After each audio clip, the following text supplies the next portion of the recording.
Hey everybody, welcome back to another box office recap. Hope you guys been enjoying the content channel as of late.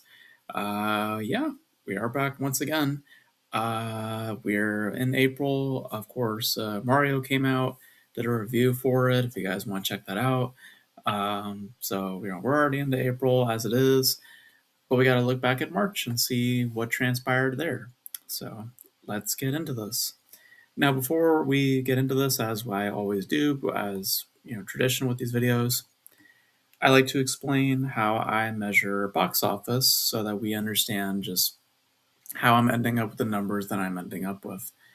So, just to put it simply, I am looking at a 4 times ratio for this when I'm thinking about the movie as it stands, and then you're considering theatrical distribution on top of that, because there's production and then there's marketing, and then you times that by two as a general investment cost. So when you say like $100 million film, another 100 million to market it, so $200 million on the table, times that by two, the studio would need to see about at least $400 million returned back to them. Now, theatrical distribution is involved always, so usually a 50-50 split, sometimes depending on the market, it could be lower or higher. So taking that into consideration, the 400 million that needs to be made in general and as a gross, it has to be actually $100 million, or yeah, $100 million. So when you think about just the overall, whether it being just strictly production or marketing, we know that information times it by four, and that's essentially where the movie needs to be in order to make a return on investment. So yeah, so and that includes, of course, any marketing expenses or anything relating to that, like reshoots, whatever. If not, I'm just judging purely on the production expenses alone, or by what information is available out there. So hopefully that all makes sense. And yeah, so let's get into this. Let's look at March and see how things transpired in March, and how the year so far has been shaping. So let's get into it. So the first major release that came out in March was, of course, Hoppers. This came out on March 6th, distributed, of course, by Disney, Pixar, of course, helming being the center of this production. This was $150 million production, so seems in line with a lot of other Pixar movies, around 150, 200 in some cases. We don't know the marketing expenses, at least in terms of an actual number. So for now, I'm just using the budget. So as an investment stands 150 million. So times that by two, the movie will need to make at least $300 million in order to break even. But taking into account theatrical distribution, times that again by two, the movie generally has to make $600 million in order to see that 300 million come back to the studio.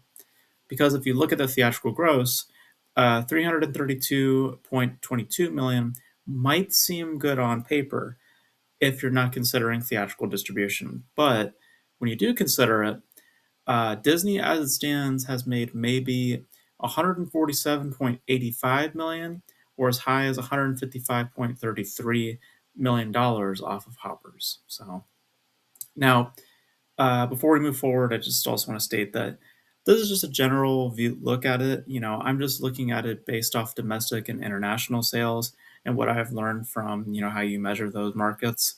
Domestic usually like a 50 to 55% range, whereas international is around 40%. So that's how I'm assessing this. So I could be, close, or I could be completely off base. I'm just looking at it based on the information that I know about how to measure box office. But that all being said, yeah, this film has not done particularly well. I actually thought, for some reason, um, I think it was Box Office Mojo, that's where I get my information from when I do these videos. For some reason, they reported yesterday, the 5th of April, to be precise, 532 million. So I was shocked when I read that. I was like, wow.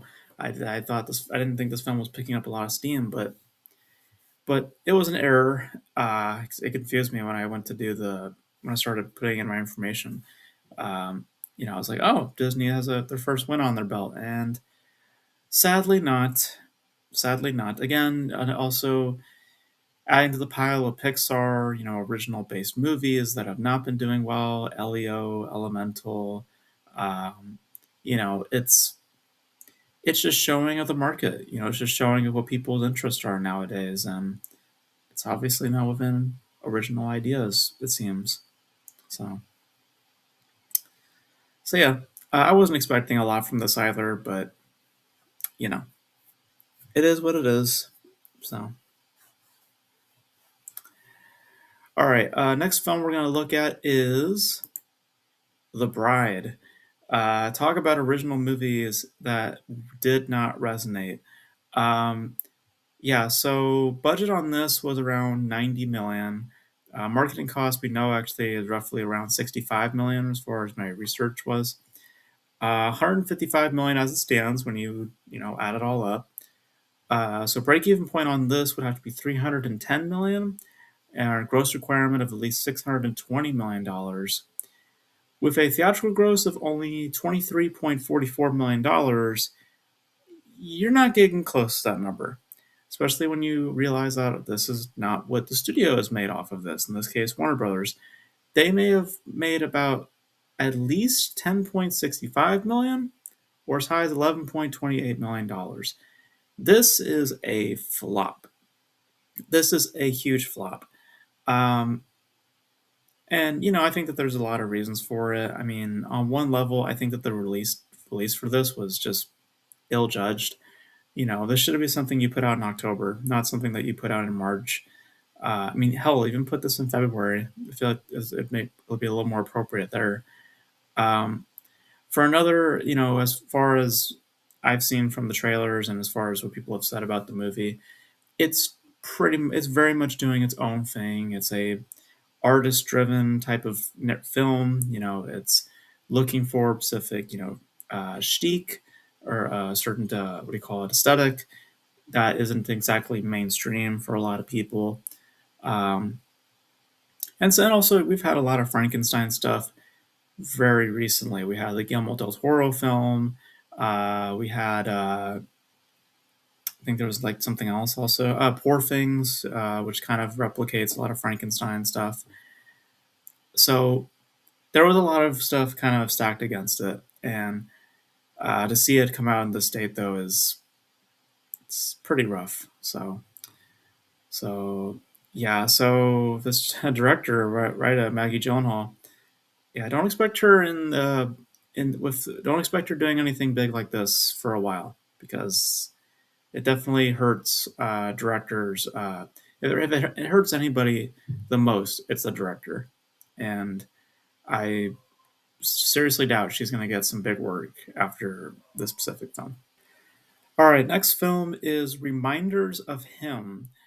This is I guess like a YA type story. It's based off of a book from the author of It Ends with Us. Um, so has a $25 million budget. Break even point on this about 50 million. Gross requirement at least 100 million. Theatrical gross so far 79.08 million. So in this case, Universal, they've made about at least 36.16 million or as high as $38.43 million. I'm actually a little surprised that this has made as much as it's had because I don't recall there being a lot of marketing for this. So I'm a little surprised that it's gotten as much as it's gotten, um, especially because of other films occupying the theaters. Even though Hoppers didn't do great, at least there's that. There's other movies that we'll also mention, soon here. Um, but I mean, regardless, it still hasn't done well. I think that it's probably not going to get to that gross requirement at this point. Um, yeah, because it's been in the theater now for almost a month now. So I think that they're probably going to put this on streaming, and that'll probably be it. So, um, but I am a little surprised though that it's made as much as it's made. But it doesn't make a difference though because it's not hitting what it needs to make, which is right here. So yeah. So a little surprised when it came to how much was made on this. So, or how much it's made so far. So, all right, next film we're going to look at is Undertone.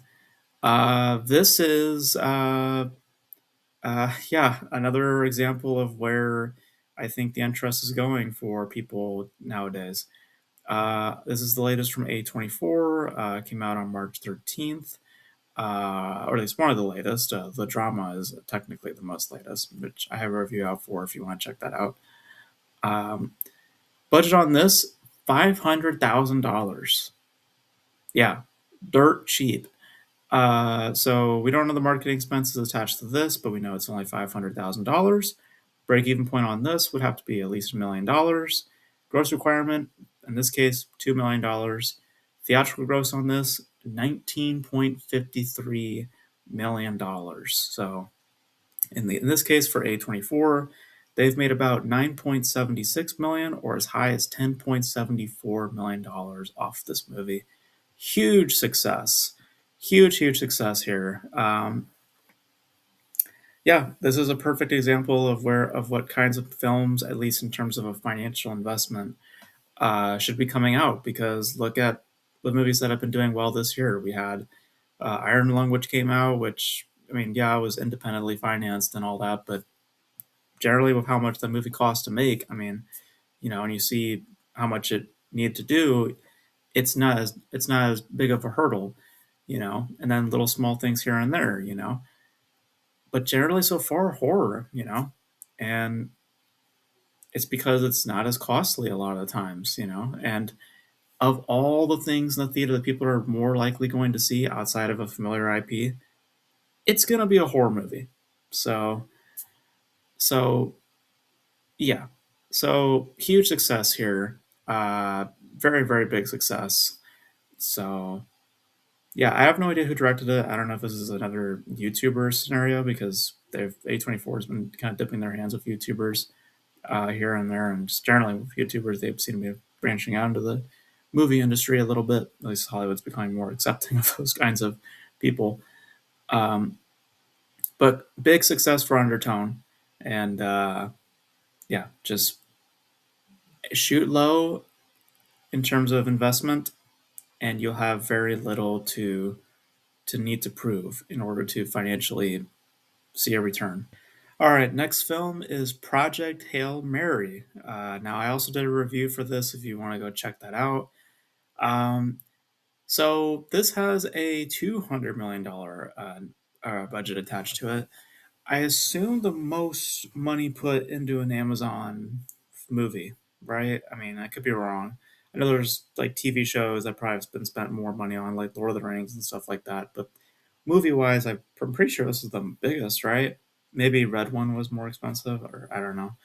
Um, but but yeah, $200 million on the table. It's not considering any marketing efforts that are attached to it, which I'm pretty sure there was some marketing because I remember seeing some advertisements here and there for this, um, or at least like notability online was kind of there for this. So I assume there was a marketing campaign attached to this. But as it stands, $200 million on the table. Break even point on this would be $400 million, and a gross requirement of at least $800 million. So theatrical gross so far, $420.58 million. In this case, Amazon, they've made about at least $189.95 million, or as high as $200.8 million. From what I have read, this film is likely to land around maybe $600 to $700 million. It seems to be where this movie might be heading. Um, and I relate this to Superman in that the number does not mean that it did well. You have to consider the investment as it stands. You have to consider distribution on top of this. So at the end of the day, it's not gonna really do all that much when you really consider how much it truly has to make. It's not gonna become a success. So I know there's already some chatters about like I guess like a sequel, which it's like I mean if I saw the movie, it's like there's no point for this to get a sequel at all. There's it's no point at all. But financially speaking, there's no also very little justification for either because of just what's likely it's going to make at the end of the day. So I mean, again, similar to Reminders of Him, surprised by how much it's made so far, literally, but that doesn't mean anything when you consider how much the thing has cost and how much it truly needs to make.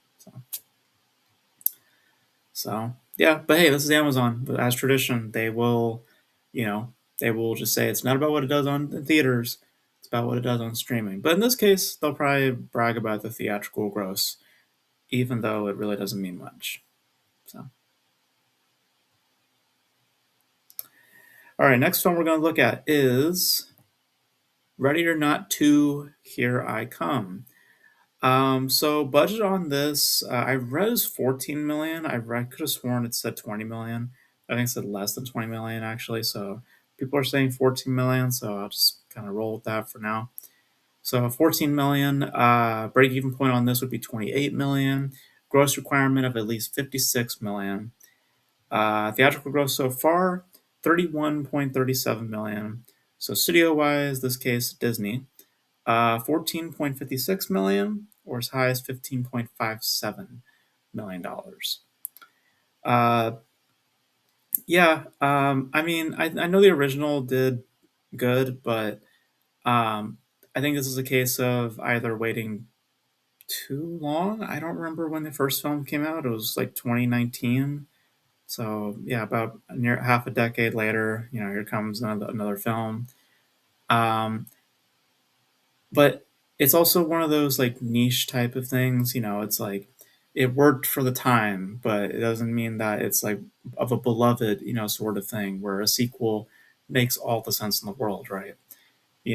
Like just because there's noise happening on one side of the internet does not mean that everybody on the internet, I don't recall a lot of people talking about the first film really. So, you know, it was just one of those things that just kind of worked for the time, you know? It's like doing a sequel to like The Menu, right? I heard about that movie a little bit, but it's like more in a specific conversation, not in the oh my god, people are loving this and talking about it so much in a specific way. We got to do a sequel to it. It's like no, it's. I don't think that's what this was, and clearly it wasn't based on how the results are in this movie. So yeah, and another another film for Disney, man. Just Disney so far has been having the best year so far. Uh, yeah, but yeah, it just financially it made sense to do a sequel, but by public perception, it didn't really make a whole lot of sense as far as I can tell. So, and finally, we have They Will Kill You. This came out on March 27th, distributed by Warner Brothers. And this has a budget of at least 20 million. I don't know the marketing expenses attached to this. So we're just going by the 20 million budget. So 20 million as it stands. Break even point on this is about 40 million, and then a gross requirement of at least 80 million. Theatrical gross so far, $15.15 million. Studio gross on this, and like I said, Warner Brothers, they've made about at least 6.93 million or as high as $7.37 million. Yeah, I'm not really that surprised. I mean, um, yeah, it is horror, but it's not playing to the strengths of horror. It's kind of splitting the difference between, as far as I can tell by the trailer, it's splitting the difference between horror and comedy, and it comes across as like a Tarantino type of flick. Like down to the poster almost, it kind of evokes kind of like the Kill Bill type of mentality, or like kind of Kill Bill type spirit. And I was actually kind of curious to see that, but I never got around to checking it out. Um, so I might check it out when it comes out on HBO Max. So, and I feel like that's probably where this probably should have ended up was on streaming because theatrically, especially with what else, literally what was coming out the next weekend, also like Mario and with the things that were occupying the month, it just didn't make sense for this to come out in theaters. Zazie Beetz, like, she's not well known. I mean, I know people know her for Deadpool, but it's like the general public don't know who she is. So you don't have a headliner. You also don't have, um, you don't have a very specific tone to establish. It's more kind of you know uh, strategical, and playful while trying to be horrific. Um, it just has a very specific flavor that audiences are not keen to. They just want their horror, and that's it. Their specific type of horror, which is like tense and scary, whereas this seems more playful and violent. So so also, I just think fundamentally people just didn't care.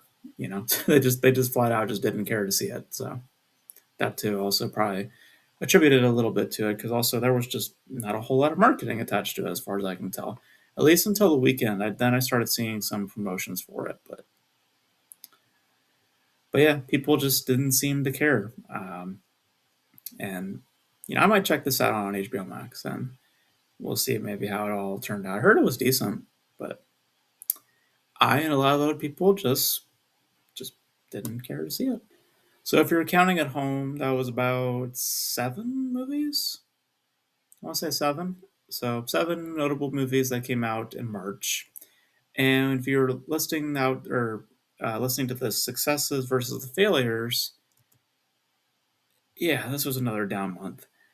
Uh, this was another down month.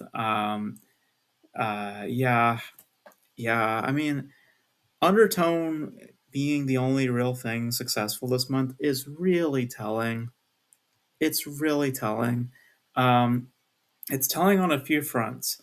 On one level, we have to stop putting so much money into projects. We just have to stop that. We have to be a lot more healthy with our budgets nowadays.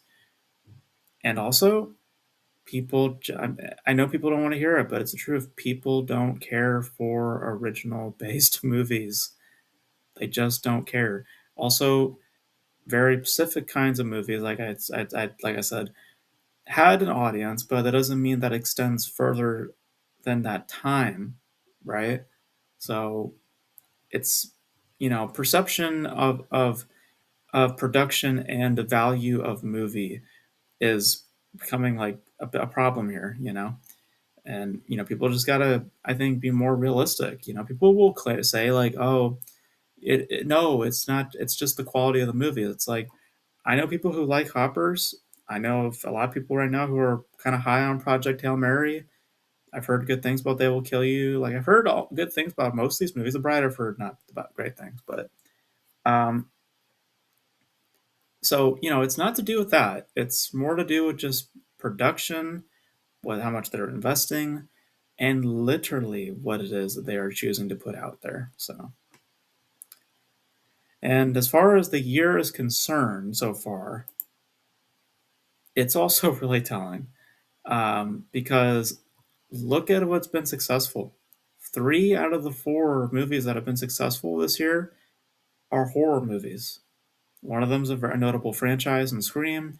The other 2 are original based movies, one of which was independently financed. The other working with a studio like A24. So, and then you have something like Solo Mio, which is again another original based film, but lowered margins, very low margins on that. And I think it was like what, $1 million.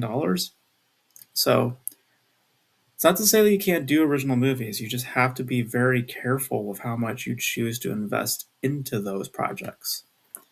So yeah, it's been a bit of a rough time. It's a bit of an extension from last year, but April is shaping up to be a little bit better. Mario came out heavy, heavy. We all knew Mario would hit pretty well. Um, so there are prospects, there are promises for what is to come, because now we're rolling out, out in the tail end of the spring season, and then slowly entering into the summer season, and we'll start to see maybe some action start to flare up. Maybe, we'll see. But yeah, this month was yet another bust, because it's just it's just not been great. It's just not been great. So I wish I could say anything more, but no, that's just really how it is right now. So, but you guys, what are your thoughts on all the movies I had listed? Do you guys think that some movies probably have financially done better than others? Based, like, what are your assessments on this last month's box office? Let me know. And how do you feel things are going to be shaping up in April? Obviously, Mario's going to crush. Uh, what else? We have the Michael Jackson biopic in a few weeks, so we'll see how that turns out. Um, but yeah, let me know all your thoughts in the comment section below. And that's gonna be it for this video, guys. Thank you guys for tuning in. And until then, I will catch you guys in the next video. Bye.